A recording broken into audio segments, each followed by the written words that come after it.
ಇವತ್ತಿನ ದಿವಸ ಕ್ಯಾಂಡಿಡೇಟ್ ಎಲ್ಲರಿಗೂ ಸ್ಟಾರ್ಟಿಂಗ್ ಒಳ್ಳೆ ಮೂಲೆ ಇದು ಅಂದ್ಬಿಟ್ಟು ಸ್ಟಾರ್ಟ್ ಮಾಡಿದ್ದೀವಿ. ನಿಮಗೆ ಹೆಚ್ಚಾಗಿ ನಾವೇನು ಹೇಳಬೇಕಾಗಿಲ್ಲ. ಕಾಂಗ್ರೆಸ್ ಏನು ಮಾಡಿದೆ, ಮುಂಚೆನಿಂದ ನಾವೇನು ಮಾಡ್ಕೊಂಬಂದಿದ್ದೀವಿ. ನಮ್ಮ ಶಾಸಕರು 10 ವರ್ಷದಿಂದ ಏನು ಮಾಡಿದ್ದಾರೆ. ನಾನೊಂದ್ಸರಿ ಅವ್ರಿಗೆ ಹೇಳಿದೆ, ನೀವು ಓಟ್ ಕೇಳೋಕ್ಕೆ ಹೋಗ್ಬೇಕಾಗಿಲ್ಲ, ಕೆಲಸನೇ ನಿಮ್ಗೆ ಓಟ್ ಹಾಕ್ಸ್ತದೆ ಬಿಡಿ ಅಂತ ಹೇಳಿದ್ದೆ ನಾನು.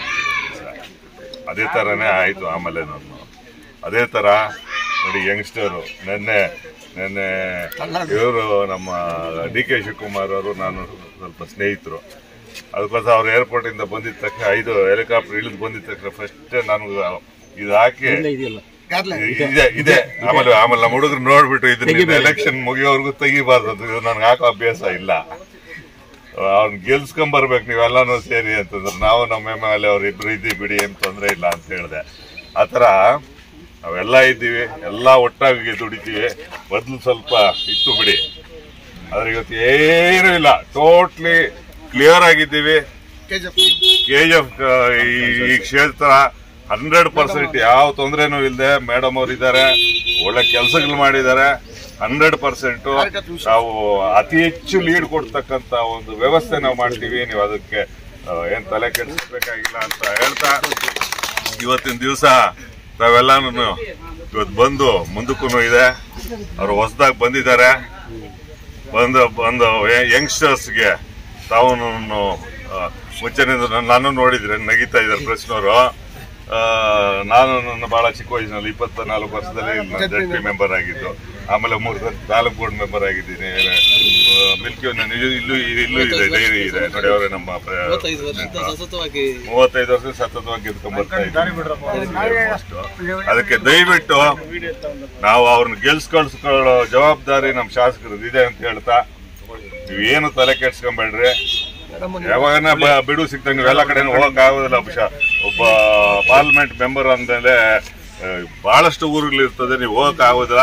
ಅಕಸ್ಮಾತ್ ಟೈಮ್ ಸಿಕ್ತಾಗ ನಮ್ಮ MLA ಬನ್ನಿ ನಮ್ಮ MLA ಅವರು ಹೇಳಿದಾಗ ಸ್ವಲ್ಪ ಅವಾಗ ಟೈಮ್ ಕೊಟ್ಬಿಟ್ಟು, ಟೈಮ್ ಸಿಕ್ತಾಗ ಹಂಗೆ ಬಂದ್ಬಿಟ್ಟು ಹೋಗಿ ನಮ್ಮ ಒಂದು 3 ದಿವಸ ಟೈಮ್ ಕೊಟ್ರೆ ನಮ್ಮ ಕಾನ್ಸ್ಟಿಟ್ಯೂನ್ಸಿ ಎಲ್ಲ ತಿರುಗಾಡ್ಬಿಡ್ತೀವಿ. ಮೇಡಮ್ ಅವ್ರು ಕೊಟ್ಟಿರೋ ಟೈಮ್ ಕೊಟ್ರೆ ನಾವು ಬರ್ತೀವಿ. ನಾವು ಎಲ್ಲಿದ್ರೆ ನಮ್ಗೆ ಗೊತ್ತಿರಲಿಲ್ಲ ಪ್ರೋಗ್ರಾಮ್ ಬಗ್ಗೆ, ಬರ್ತೀವಿ. ನಾವು ಹೆಚ್ಚಾಗಿ ಮಾತಾಡೋದು ಬೇಡ, ಮಾತಾಡೋರು ಇದ್ದಾರೆ ಇನ್ನ ಅಂತ ಹೇಳ್ತಾ, ಗೆಲುವು ಖಚಿತ, ಎರಡನೇ ಮಾತೇ ಇಲ್ಲ, ಬರ್ದಿಟ್ಕೊಂಬಿಡಿ ಇವತ್ತು ಹೇಳ್ತಾ ಇದ್ದೀನಿ. మన మేడం వాళ్ళు అన్నీ చేసేసినారు. MP డ్యూటీని చేసినారు. 5 ವರ್ಷ MP ಇರಲಿಲ್ಲ ನಮಗೆ. ಈಗ ನಮಗೆ ಹೊಸ MP ಬಂದಿದ್ದಾರೆ. ಗೋಪಿ ಅವರು ಆಗಲೇ ಅನೌನ್ಸ್ ಮಾಡಿಬಿಟ್ಟಿದ್ದಾರೆ. ನಾನು MPನೇ ಅಂತ ಕರೆದುಬಿಡ್ತೀನಿ ಅವ್ರನ್ನ. ಈಗ ಅವ್ರಿಗೆ ಗೆದ್ದರೆ ನಮಗೆ MP ಸೆಂಟ್ರಲ್ ಗೌರ್ಮೆಂಟ್ನಲ್ಲಿ ಸಿಕ್ಕತ್ತೆ, ಸ್ಟೇಟ್ ಗೌರ್ಮೆಂಟ್ MP ಇಲ್ಲೇ ಇದ್ದಾರೆ. ಇವರಿಬ್ಬರು ಸೇರಿದ್ರೆ ನಮ್ಗೆ ಬೇಕಾದ ಕೆಲಸಗಳು ಆಗತ್ತೆ. ಅದರಿಂದ ದಯವಿಟ್ಟು ಜಾಸ್ತಿ ಮಾತಾಡೋದು ಬೇಡ. ನಮಗೀಗ ಸೆಂಟ್ರಲ್ ಗೌರ್ಮೆಂಟ್ನಲ್ಲಿ ಒಬ್ಬ ರೆಪ್ರೆಸೆಂಟೇಟಿವ್ ಬೇಕು. ತಾವೆಲ್ಲ ದಯಮಾಡಿ ಅವ್ರನ್ನ ಗೆಲ್ಲಿಸಿದ್ರೆ ಸೆಂಟ್ರಲ್ ಗೌರ್ಮೆಂಟು ನಮ್ಮದೇ ಆಗುತ್ತೆ, ಸ್ಟೇಟ್ ಗೌರ್ಮೆಂಟು ನಮ್ಮದೇ ಆಗುತ್ತೆ. ಎಲ್ಲ ಒಳ್ಳೆ ಕೆಲಸಗಳು ಮಾಡ್ತಾ ಇದ್ದಾರೆ ಮೇಡಮು, ಈಗಾಗಲೇ ಮಾಡಿದ್ದಾರೆ ಮ್ಯಾಕ್ಸಿಮಮ್ಮು. ಇನ್ನು ಸೆಂಟ್ರಲ್ಗಿಂತ ಬರುವಂಥ ಇದು ಮಾಡಬೇಕು. ಗೋಪಿ ಎಲ್ಲ ಡೀಟೇಲಾಗಿ ಹೇಳಿದ್ದಾರೆ. ಅದ್ರ ಪ್ರಕಾರ ದಯವಿಟ್ಟು ಯಾರ ಮನಸ್ತಾಪಗಳು ಏನು ಇದ್ರೂ ಮರೆತು ಬಿಟ್ಟು ಇನ್ನು ಗೆಲ್ಸ್ಕೊಳ್ಬೇಕು ಅಂತ ಹೇಳಿ ತಮ್ಮೆಲ್ಲರಿಗೂ ಬೇಡ್ಕೊತಾ ಇದ್ದೀನಿ. ಜೈ ಹಿಂದ್, ಜೈ ಕರ್ನಾಟಕ. ಜನಪ್ರಿಯ ಶಾಸಕರು ಮತ್ತು ನಮ್ಮ ಆಯ್ಕೆಯಾದ ಶ್ರೀಮತಿ ರೂಪಕಲಾ ಶೇಜಾರ್ ಅವರೇ ಮತ್ತು ಮುಂದಿನ ನಮ್ಮ ಲೋಕಸಭಾ ಕ್ಷೇತ್ರದ MP ಅಂತ ನಾವೆಲ್ಲರೂ ಕೂಡ ಆಗಲೇ ಅಂದ್ಕೊಂಡಿದ್ದೇವೆ, ಭಾವಿಸಿದ್ದೇವೆ. ಕಾರಣ ಏನಂತ ಹೇಳಿದ್ರೆ, ನಮ್ಗೆ 5 ವರ್ಷದಿಂದ MLA ಅವರ ಒಂದು ಜೊತೆಯಲ್ಲಿ ಕಾಂಟ್ರವರ್ಸಿ ಆಗ್ತಾ ಇತ್ತು. ಪ್ರತಿಯೊಂದು ಇದನ್ನು ಇವ್ರು ಮಾಡಿದ್ರೆ ಅವ್ರು ಏನೋ ಒಂದು ತೊಂದರೆ ಮಾಡ್ತಕ್ಕಂಥದ್ದು. ಆ ಒಂದು ಇದಕ್ಕೋಸ್ಕರ ನಾವೆಲ್ಲರೂ ಕೂಡ ಇವತ್ತು ಆಯಾ ಬೂತ್ನಲ್ಲಿ ಯಾರ್ಯಾರು ಬೂತ್ ಏಜೆಂಟ್ಸ್ ಆಗಲಿ ಅಥವಾ ಲೀಡರ್ಸ್ ಇದ್ರಿ, ದಯವಿಟ್ಟು ಇದು ಮಾತ್ರ ಬಾರಿ ಅವತ್ತು ಪ್ರತಿಯೊಂದು ಬೂತಲ್ಲೂ ಕೂಡ ನಾವು ಹೆಚ್ಚು ಲೀಡ್ ತಗೋಬೇಕಾದ್ರೆ ನಾವು ಇವಾಗಿಂದಾನೇ ಆ ಬೂತನ್ನ ನಾವು ಕಾಯುವಂತ ಕಾಯಕರಾಗಬೇಕು. ನಾವು ಆ ಕೆಲಸವನ್ನು ಮಾಡಬೇಕು. ನಾವು ಅತಿ ಹೆಚ್ಚು ಮತಗಳನ್ನ ಬಂಗಾರ KGF ತಾಲೂಕಿಂದ ಅತಿ ಹೆಚ್ಚು ಮತಗಳು ಲೀಡನ್ನ ಅವ್ರಿಗೆ ಕೊಡಿಸಿ ಅವ್ರನ್ನ ಆಯ್ಕೆ ಮಾಡಿ ನಮ್ಮ ಒಂದು ಹೆಸರನ್ನ ಇದು ಮಾಡಿಸ್ಕೋಬೇಕು. ನಮಗೆ ಬೇರೆ ಏನಿಲ್ಲ ಅಂದ್ರೂ ಕೂಡ ಜೊತೆಯಲ್ಲಿ ಅವ್ರು ಇದ್ರೆ ಸಾಕು. ಲೋಕಸಭೆ ಅಭ್ಯರ್ಥಿ ಇನ್ನೊಬ್ರು ಲೋಕಸಭೆ ಯಾರೋ ಮೆಂಬರ್ ಇದ್ರು 5 ವರ್ಷದಿಂದ MLA ಅವರನ್ನ ಮಾಡಿದ್ರೆ ಹೋಗಿ ಧರಣಿ ಕೂತ್ಕೊಳ್ಳೋದು, DC ಆಫ್ಸಲ್ಲಿ ಇದರಲ್ಲಿ ಎಷ್ಟು ತೊಂದರೆ ಕೊಡ್ತಾ ಇದ್ರು. ಆವಾಗ ಕೂಡ ವಿಧಾನಸಭೆಯಲ್ಲಿ ಕೂಡ ನಿಂತು ಹೋರಾಟ ಮಾಡಿ ಆ ಇಂಡಸ್ಟ್ರೀಸ್, ಕಾರಿಡಾರು ಮತ್ತು ಟೌನ್ಶಿಪ್ ಎಲ್ಲ ತಂದಿದ್ರು. ಅದಕ್ಕೋಸ್ಕರ ನಾವೆಲ್ಲರೂ ಕೂಡ ಅವ್ರನ್ನ ಗೆಲ್ಸ್ಕೊಳ್ಳುವಂಥದ್ದು ಜವಾಬ್ದಾರಿ ಕೆಲಸವನ್ನು ನಾವೆಲ್ಲರೂ ಮಾಡಬೇಕು. MLA ಅವರ ಒಂದು ಇದು ಗೊತ್ತಾಗೋ ನೇತೃತ್ವದಲ್ಲಿ ನಾವೆಲ್ಲರೂ ಕೂಡ ಕೆಲಸ ಮಾಡಿ ಏನು ಜಯಸಿಂಹ ಅವರು ಹೇಳಿದ್ರು ಹೈಯೆಸ್ಟ್ ವೋಟ್ಸು ನಾವಿಲ್ಲಿ ತಗೋಬೇಕು. ಹೈಯೆಸ್ಟ್ ವೋಟ್ಸ್ ತಗೊಂಡಾಗಲೇ ನಮಗೆ ಅವನು ಇದಾಗುತ್ತೆ ಅಂತ ಹೇಳಿ ಈ ಸಂದರ್ಭದಲ್ಲಿ ನಾನು ಇಚ್ಛೆ ಪಡ್ತೀನಿ. ಅವ್ರಿಗೂ ಪಾಪ ಬೇರೆ ಕಡೆ ತಾಲೂಕುಗಳು ಹೋಗ್ಬೇಕಂತ ಅವಶ್ಯಕತೆ ಇರ್ತದೆ, ಮಾತಾಡೋದು ಬೇಡ. ನಮ್ಮ ಶಾಸಕರಾದಂಥ ರೂಪಾ ಶಶಿಧರ್ ಅವರ ನೇತೃತ್ವದಲ್ಲಿ ಖಂಡಿತವಾಗಿ ಏನು ಮೇಡಮ್ ಅವರು 50,000 ಲೀಡಲ್ಲಿ ಗೆದ್ದರು, ಅದಕ್ಕಿಂತ ಹೆಚ್ಚಿಗೆ ನಮ್ಗೆ ಈಗಾಗಲೇ ಮೇಡಮ್ ಅವರು ಮೀಟಿಂಗ್ ಕರೆದು ಹೇಳಿಬಿಟ್ಟಿದ್ದಾರೆ. ನಮ್ಮ ಕ್ಯಾಂಡಿಡೇಟ್ಗೂ ನಮ್ಮ ಸೀಟು ಗಲಾಟೆಗಳು ಸಾವಿರಾರು ನಡೆದಿರ್ಬೋದು, ಆದರೂ ಕೂಡ ನಮಗೆ ಪಕ್ಷ ಮುಖ್ಯ ಅಂತ ಈಗಾಗಲೇ ಎಲ್ಲ ಮಾಧ್ಯಮಗಳಿಗೂ ಹೇಳಿದ್ದಾರೆ.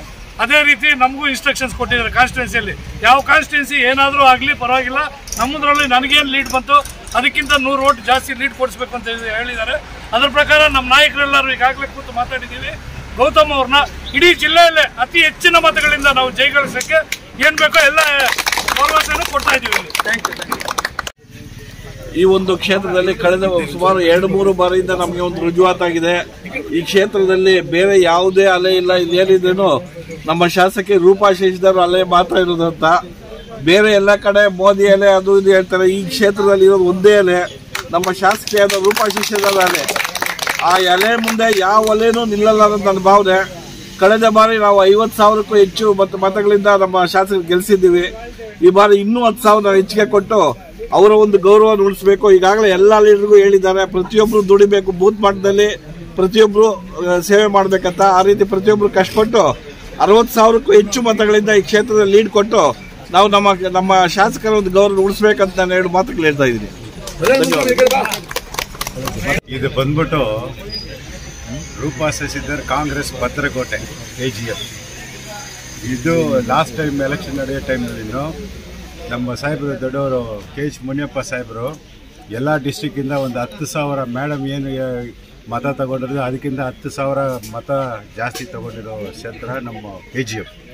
ಈ KGFನಲ್ಲಿ ಮೇಡಮ್ ಅವರು ತುಂಬ ಪ್ರಯತ್ನದಿಂದ ನಮಗೆಲ್ಲ ಉತ್ಸಾಹ ಕೊಟ್ಟು ನಮ್ಮ ಅಭ್ಯರ್ಥಿ ಗೌತಮ್ ಸರ್ ಅವರು 1,00,000 ಓಟು ತಗೊಂಡು ಅತಿ ದೊಡ್ಡ ಪ್ರಭಾವದಿಂದ ನಮ್ಮ ಕೋಲಾರ ಡಿಸ್ಟಿಕ್ನಲ್ಲಿ ಗೆಲ್ತಾರಂಥ ವಿಶ್ವಾಸ ನಮಗಿದೆ. ರಾತ್ರಿ ಹಗಲು ನಮ್ಮ ಮೇಡಮ್ ನೇತೃತ್ವದಲ್ಲಿ ನಾವು ದುಡಿತೀವಿ. ನಮ್ಮ ಪಕ್ಷ ಅಭ್ಯರ್ಥಿನೇ ಗೆಲ್ಸೇ ಗೆಲ್ಸ್ತೀವಿ ಅಂತ ನಾವು ಭರವಸೆ ಕೊಡ್ತೇವೆ.